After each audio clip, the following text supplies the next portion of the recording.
Welcome to Mugello circuit. It's one of the most amazing Italian circuits. Where better to test an Italian bike, which is also very serious, also quite pretty and also very technical. Yes, it's the Aprilia RSV4 1100 factory. So called because it's made in a factory, obviously.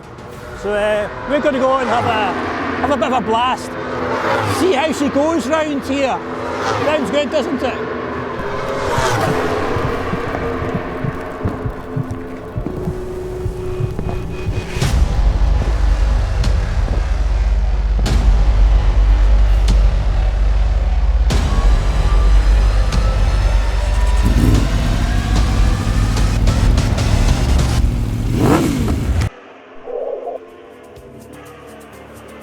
First up, let's have a quick chat about the engine.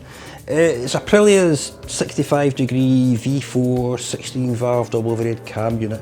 It's the one they used in the RSV4 999cc, but they've given it an 81mm big bore kit like all the best backstreet tuners, and that's taken up to a mighty 1077.832 something cc.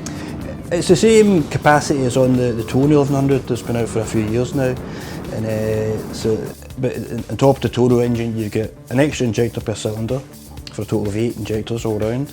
It's got a higher compression ratio and a bit more rev just to give it that top end buzz as well as the mid-range grunt. Adding 10% to the capacity, it might look a bit like cheating. Perish the thought the Italians would ever do anything like that. But to be honest, unless you're a super stock racer or a superbike man who's gone on the track, who cares? You know, for all those years we had the Kawasaki ZX636 in the 600 class, and it wasn't eligible for the racing, but on the road you just got on it and it didn't matter. You just went super fast and had great fun. In terms of suspension, Aprilia, they've not bothered with the electronic semi-active suspension for the new factory 1100. So I mean, you see it in the Panigale V4S and Honda's Fireblade SP, they've got the Öhlins electronic semi-active option, and but the RSV4 just sticks with a conventional high-quality Öhlins track kit. It's good stuff. It's an Öhlins, an NIX front fork and a TTX rear monoshock. You know, all properly fully adjustable for the ideal setup on track. Electronic suspension is more useful on the road, arguably, where the conditions vary far more, you know, and you might have a rucksack or you might have a pillion or something. So on a smooth, well-surfaced track like Mugello, you don't really need the electronic kit, to be honest, and get a good setup on the conventional suspension and you'll be sorted. On the face of it, you know, the engine should really sort of steal the show. I mean, it's a massive part of the RSV4, and it really is a cracker. You know, a big track like here at Mugello, it just shines. You know, there's a fabulous mix of strong mid-range to sort of haul you down corners, and a screaming top end to get down that big straight.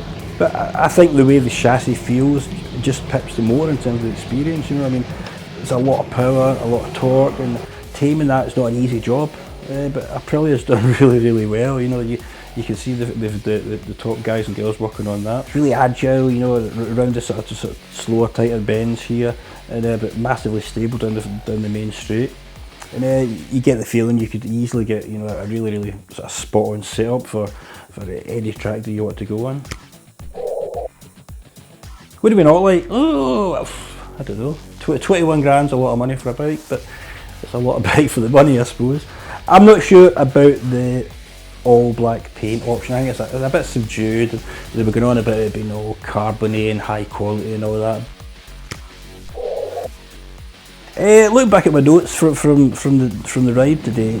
One thing really stands out. You know, I've written down it's like riding a ZX6 with a ZZR 1400 engine fitted, and that kind of sums it up in a lot of ways. I mean, we used to rate bikes like that in the past. Back in the 80s, people were putting GSXR 1100 engines and GSXR 750 chassis, and you know, Fireblade engines, CBR 600 chassis, and back then the big bikes didn't have the handling that little bikes do.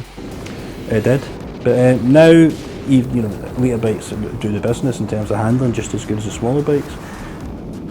But like the Panigale V4, this 1100 just lifted it up.